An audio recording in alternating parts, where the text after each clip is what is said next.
Welcome back to the channel. నేను మీ Durga Prasad. Review of the film వచ్చేసి నాగబంధం మామ. సో రీసెంట్ గా సోషల్ మీడియా బాగా హైప్ వచ్చిన మూవీ. సో మరి ఈ హైప్ వచ్చిన మూవీ ఎలా ఉంది ఏంటనేది మాట్లాడుకునే ముందు మన వీడియో లైక్ చేయడం ఎప్పటిలాగా నా రిక్వెస్ట్. అలాగే ఛానల్ సబ్స్క్రైబ్ చేసుకుని బెల్ ఐకాన్ వల్ల పెట్టుకుని మా వీడియో నచ్చితే హైప్ చేయండి, చివరిలో మర్చిపోదు ఓకేనా. సో ఇక డీటెయిల్స్ లోకి వెళ్ళిపోతే, ప్లాట్ ఆఫ్ ద స్టోరీకి వెళ్ళిపోతే, కొన్ని వందల సంవత్సరాలు ఉన్నటువంటి ఒక అతీతమైన సాధువు శక్తి ఓకే, అతను మళ్ళీ పుట్టాడు, మళ్ళీ వస్తాడు, మళ్ళీ వచ్చి ఆ నాగబంధం యొక్క తాలూకా శక్తిని, అతీత శక్తుల్ని పొందడానికి ప్రయత్నిస్తాడు. ఆ ప్రయత్నించే ప్రయత్నంలో మన హీరో రుద్ర అతన్ని ఎలా ఆపుతాడు, ఆపడానికి ఈ ప్రయత్నించే సాధువుకి బ్రహ్మకమలం తగ్గించుకొని నాగబంధం గల అసలు ఈ బ్రహ్మకమలానికి ఆ నాగబంధానికి హీరో రుద్రకి ఉన్నటువంటి సంబంధం ఏంటి, ఎలా ఆపుతాడు, ఏంది అనేది ప్లాట్ ఆఫ్ ద స్టోరీ అమ్మా. ఇదే ప్లాట్ ఆఫ్ ద స్టోరీ. ఈ ప్లాట్ ఆఫ్ ద స్టోరీని ఎలా తీశారంటే అలా అలా అలా తీసి ఎలా ఎలా ఎలా కన్ఫ్యూజ్ చేశారు. బేసిక్గా నాకు ఏమనిపించింది, సినిమా నాగబాంధమా, లేదంటే బ్రహ్మకమలమా, లేదంటే సనాతనమా, ఏదో ఒక మీద స్టాండ్ అయ్యి ఎల్లుంటే బాగుండు. అన్నీ చేసి మిక్స్ చేసి కన్ఫ్యూజన్లో మనకి పిచ్చెక్కించేలా చేశారు సినిమా చూసినప్పుడు. నాకు బేసిక్గా అదే అనిపించింది. బికాజ్ విజువల్గా one best quality of the movie చెప్పుకోవచ్చు అంటే ప్రొడక్షన్ వాల్యూస్, ఇంకోటి చెప్పుకోవచ్చు అంటే విజువలీ సూపర్ ఉంటుంది. అది మీకు చూడ ప్రతి ఫ్రేమ్ చాలా నీట్గా క్లీన్గా ఉంటుంది. ఈవెన్ సాంగ్స్లో కూడా విజువల్ ఆ గ్రాండియర్ ఆఫ్ ద ఫిలిం నీకు కనిపిస్తుంది.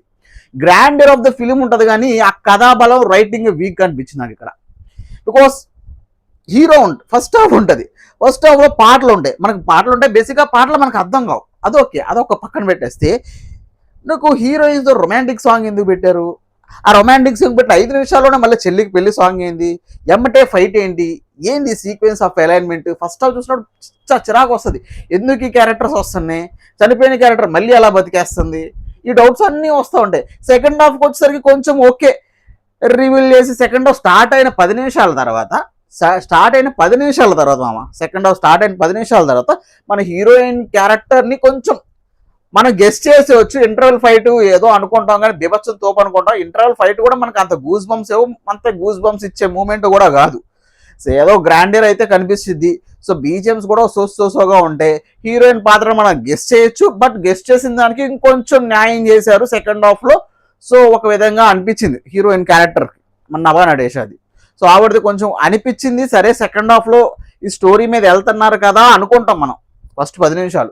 సో 10 నిమిషాల తర్వాత మళ్ళీ కథ మొత్తం ఎటేటో తీసుకెళ్తా ఉంటారు. సరే ఎటేటో తీసుకెళ్లారు కదా అని చెప్పి ఈ బ్రహ్మకమలం నాకు ఈ బ్రహ్మకమలం ఓడినప్పుడు అలా సినిమాలో అప్పుడెప్పుడో ఆచార్య సినిమా వచ్చింది, మీకు గుర్తుంటే మామ. ఆచార్య సినిమాలో పాదఘట్టం ఎంత ఫేమస్ అయిందో ఈ సినిమాతో బ్రహ్మకమలం అంత ఫేమస్ అయింది. పాదఘట్టం సినిమా మొత్తం మనకు ఆచార్య సినిమాలో. ఈ సినిమాలో కూడా బ్రహ్మకమలం. సో బేసిక్గా వీళ్ళు నాగబంధం టైటిల్ తీసేసి నాగబంధం అనేది సెకండ్ హాఫ్లో చూపిస్తాం. మీరు సెకండ్ పార్ట్లో చూపించదలుచుకుంటే అప్పుడే మీరు నాగబంధం బిగిన్స్ అని పెట్టుకోవాల్సింది. సో ఇక్కడ బ్రహ్మకమలం పార్ట్ 1, బ్రహ్మకమల రహస్యం అని పెట్టుకుంటే బాగుండు అన్నట్టు అనిపించింది ఈ సినిమాకి. బేసిక్గా నాకు ఈ పార్ట్ 1కి. సో పార్ట్ 2 మీరు బ్రహ్మకమలం కాకుండా నాగబంధం 2 అని చెప్పుకోవాలి. బికాస్ మీరు అప్పుడే చెప్తారు కాబట్టి నాగబంధం అంటే ఏంటి, అక్కడ ఏం జరిగింది అనేది. సో అక్కడ ఏం జరిగిందో అని చెప్పేటప్పుడు మీరు అప్పుడు చెప్పుకోవాలి, కానీ ఇప్పుడు చెప్పడం కాదు. సో మమ్మల్ని కన్ఫ్యూజ్ చేయండి, మీకు కూడా చాలా కన్ఫ్యూజన్గా ఉంటుంది మామ. సినిమానే కన్ఫ్యూజన్ కాబట్టి. సో ఓకే, సో అయితే అలా ఉంటే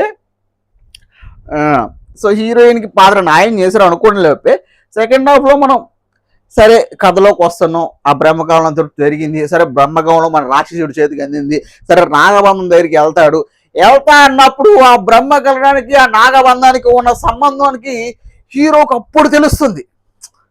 ఆ ఫ్లాష్ బ్యాక్ నుంచి అలా పట్ మన అవ చేసి ఉంటే బాగుండు అనిపించింది.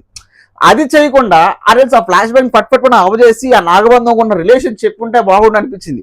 సో దాన్ని ఏం చేశారు, ఆ నాగబంధం ఫ్లాష్ బ్యాక్ ని 1750s to 70s వెళ్ళిపోయారు. మొత్తం 70s వెళ్ళిపోయి ఆ నాగబంధం స్టోరీస్ మొత్తమే డిపెండ్ అయిపోయారు. ఆ నాగబంధం స్టోరీ చుట్టూ తిరుగుతూ ఉంటుంది.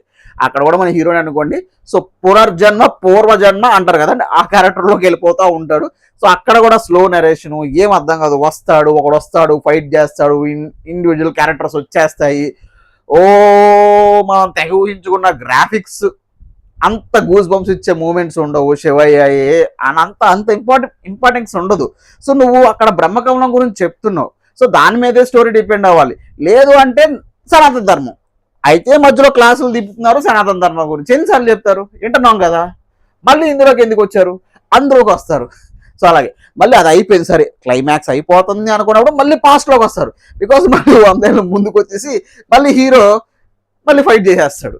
మళ్ళీ హీరో ఫైట్ చేసి పెద్ద ఫైట్ చేశాడంటే ఏమీ లేదు, పాములు వస్తే కథ అంత సుఖవంతం అయిపోద్ది. సినిమాలో బేసిక్గా నవ్వొచ్చిన పాత్ర ఏంటంటే హీరోదే మామ, హీరోదే బేసిక్గా. ఆ రుద్ర అనే క్యారెక్టర్ పాపం హీరో ఎవరికి న్యాయం చేయలేదు సినిమాలో. ఆయన పూర్వజన్మ ఉంది, ఆ పూర్వజన్మలో కాపాడాడు. అదే పూర్వజన్మలో ఇప్పుడు same story, same scene, same sequence పెట్టారు అంతే. అక్కడ డిఫరెన్స్ ఏముంది, మీరు ఏ విధంగా కాపాడగారు, డిఫరెన్స్ ఏమన్నా చూపించగలిగారా? అప్పుడెప్పుడో 100 సంవత్సరాల దశాబ్దాల క్రితం జరిగిన సీక్వెన్స్ని రీక్రియేట్ చేసి గెటప్లు మార్చారు అంతే, అంతమించి ఏముంది, ఏం లేదు కదా. శాప విమోచనం అక్కడ అయిపోయింది కదా వాడికి, విలన్ గాడికి. మళ్ళీ ఇక్కడ ఎందుకు, మళ్ళీ ఈ జన్మలో కూడా చంపాడు. మళ్ళీ ఈ జన్మలో కూడా ఇదే విధంగా వీడు ఆ ఏంటి బ్రహ్మకమలం చుట్టూ తిరుగుతూ బ్రహ్మకమలం తీసుకొచ్చి బ్రహ్మకమలం దగ్గర చచ్చిపోలా, ఇంకా వేరే లేదా, హీరో వేరే విధంగా చంపకూడదా? ఏది అన్నీ అసలు పిచ్చెక్కించింది. అదే హీరో న్యాయం గురించి మాట్లాడదు. హీరో పాపం ఎవ్వరికి న్యాయం చేయమా, కళ్ళ ముందు ఫ్యామిలీ మొత్తాన్ని చంపేసినా న్యాయం చేయడమా, అసలు కళ్ళ ముందు పాపం చంపేసినా న్యాయం చేయడమా, కళ్ళ ముందు ఎవరిని చంపేసినా న్యాయం చేయడం, చూస్తూ ఉండిపోతాడు. అంత అయిపోయిన తర్వాత ఫైట్ చేస్తాడు మన హీరో అన్నిటికన్నా ముందు. అంత అయిపోయిన తర్వాత ఫైట్ చేసి నా జైలు అనుకుంటారు. నువ్వెవరో కనుక్కోవడానికి వెళ్ళు. పోనీ హీరో అన్వేషణ ఏమైనా ఉంటుందా, తను ఎవరో, తన పర్పస్ ఏంటి కనుక్కోవడానికి వస్తాడా, తను ఏంటో, నేను ఎక్కడి నుంచి వచ్చాను, నా గతం ఏంటి, నాకు బ్రహ్మకమలకు ఉన్న సంబంధం ఏంటి, అదేమన్నా అన్వేషిస్తాడా అంటే అది కూడా లేదు.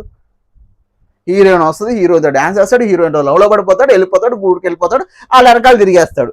ఏది చివరిలో శివలింగం పడుకొని 100 ఏళ్ళు పైకి వెళ్తాడు. 100 ఏళ్ళు వెనక్కి వెళ్ళిపోయి గతం తెలిసిపోయింది అనుకొని వచ్చేసి మళ్ళీ ఫైట్ చేశాడు, కానీ ఫైట్లో ఓడిపోతాడు, చివరిలో పావచ్చు చంపేస్తుంది, హీరో గెలిచేశాడు. ఇదే బేసిక్గా ఈ సినిమాలో బాగుంది అనిపించింది. ఆ విజువల్ పరంగా చాలా బాగుంది, నో డౌట్. ప్రతి ఫ్రేమ్ చాలా బాగా చూపించారు, సినిమాటోగ్రఫీ కూడా బాగుంది, ఆ గ్రాండియర్ అయితే చాలా బాగా అనిపించింది. బట్ కథలో బలం లేదు, కథా బలం లేదు, యాక్టర్స్లో ఆ ఎమోషన్ లేదు, మెయిన్ హీరోలో ఆ ఎమోషన్ నాకు కనిపించలే, ఆ ఇంటెన్సిటీ కనిపించలే. మనకి ఆ గూస్ బంప్స్ వస్తాయి కదా ఈ దేవుడు సినిమాలు ఇలాంటి కైండ్ ఆఫ్ వచ్చినప్పుడు, ఆ దేవుడు వచ్చినప్పుడు ఆ గూస్ బంప్స్ మూమెంట్ వస్తాయి కదా, అవి రాలే. బికాస్ మనల్ని ఏంటంటే కన్ఫ్యూజ్ చేసి పడేయడం వల్ల మనకి ఏమి ఎక్కలేదు సినిమా, అది బేసిక్గా. సో ఓవరాల్గా మరి cinema blockbuster, super hit, ఫ్లాపా, డిజాస్టర్ అని మాట్లాడుకుంటే సినిమా టర్మ్స్లో నాకు ఇది ఫ్లాప్ మూవీ మామ. మరి మీరు చూస్తే మీకు ఏమనిపించింది కింద కామెంట్ బాక్స్లో మెన్షన్ చేయండి. అలాగే మీరు ఆల్రెడీ వెళ్ళకపోతే వెళ్ళండి, ఒక ట్రై చేయండి. బికాస్ ఇలాంటి ప్లాట్ రూట్స్లోకి వెళ్ళిపోయి ఈ సినిమా, ఈరోజు వచ్చే సినిమాలన్నీ సనాతన ధర్మము, పురాతన ధర్మము, మా హిందూ ధర్మము అటువంటి సైడ్ బేస్ చేసుకునే రూట్ని తీసుకొని వస్తున్నాయి కాబట్టి వీళ్ళు ఆ ప్రయత్నం చేశారు. బట్ నాగబంధం, అసలైన నాగబంధం పార్ట్ 2లో చూపిస్తారు. బట్ ఆ నాగబంధానికి దీనికి ముడిపెట్టకుండా ఉండాల్సింది అనిపించింది.